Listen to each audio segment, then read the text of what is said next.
you radio سدائے حریت جموں کشمیر ہے Tariq Mahmood کھڑوں update سنو پاکستان کی طرفوں امن و آشتی کی ساری خواہش اور تنازع کا پرامن حل کے واسطے جرگاں کی پیشکش کے باوجود بھارت کی استعماری سوچ آڑی حکومت کو مزاج درست نہیں ہوئے بھارت کی انتہا پسند حکومت جے تیلے کشمیر نہ اپنا جمہوری حق کا حصول کی جد و جہد کی پاداش میں بدترین ظلم و جبر کو نشانوں بنا رہی ہے اور پاکستان نہ اس گل کی سزا دی جا رہی ہے کہ وہ کشمیریوں کی حق ور مبنی اس جد و جہد کی سیاسی سفارتی اور اخلاقی حمایت جاری رکھے ہوئے ہے یہی وجہ ہے کہ وقت وقت جھوٹا اور بے بنیاد الزامات لا کے پاکستان نہ بدنام کرنے کی کوشش جاری ہیں پچھلے دنوں جموں میں ایئر بیس پر خود ساختہ ڈرون حملہ میں بغیر کسی ثبوت کے پاکستان نہ ملوث کرنا اس کی اسے سازش کو حصہ ہے اس تو پہلا بھی بھارتی حکومت دہشت گردی کا مختلف واقعات میں جھوٹا الزامات لا کے پاکستان نہ ایک دہشت گرد ملک قرار دعنے کی کوشش کر چکی ہیں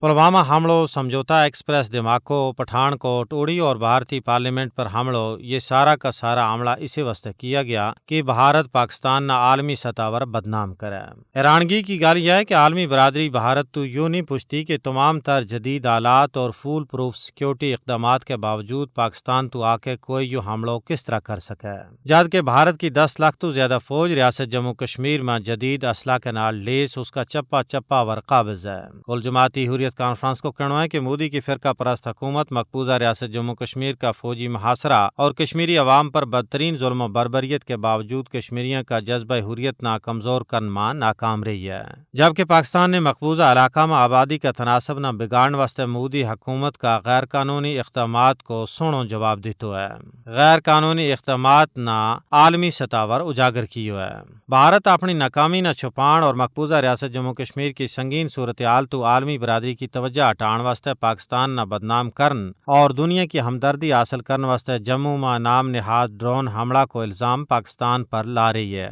پاکستان کا دفتر خارجہ نے ان بھارتی الزامات نہ مسترد کرتا ہوا اس حوالہ نال بھارتی وزیر جی کرشن ریڈی کا بیان نہ من کڑت اور بے بنیاد قرار دیتا ہے بھارت دراصل ریاستی دہشت گردی اور ہر قسم کا منفی پروپیگنڈا کو ڈیرو بن چکے ہے بھارتی حکومت پاکستان نہ FATF کی بلیک لسٹ میں شامل کرنے کی ساری کوششوں میں ناکامی تو بعد اور باوڑا ہو چکے ہے اور اس نے دہشت گردی کا جعلی واقعات کے نال منسلک کرنا چاہا ہے یہی نہیں بلکہ بھارت اپنی خفیہ ایجنسیوں کے ذریعے پاکستان میں دہشت گردی کو بھی مرتکب ہو رہا ہے جس کا ثبوت اقوام متحدہ اور دوجا ادارہ نہ دیتا گیا ہے اقوام عالم نہ چاہیے کہ استعماری دہشت گردانہ سوچ اور انتہا پسندی پر مبنی بھارتی سوچ کے آگے بانڈ بندھن واسطے عملی اقدامات کرے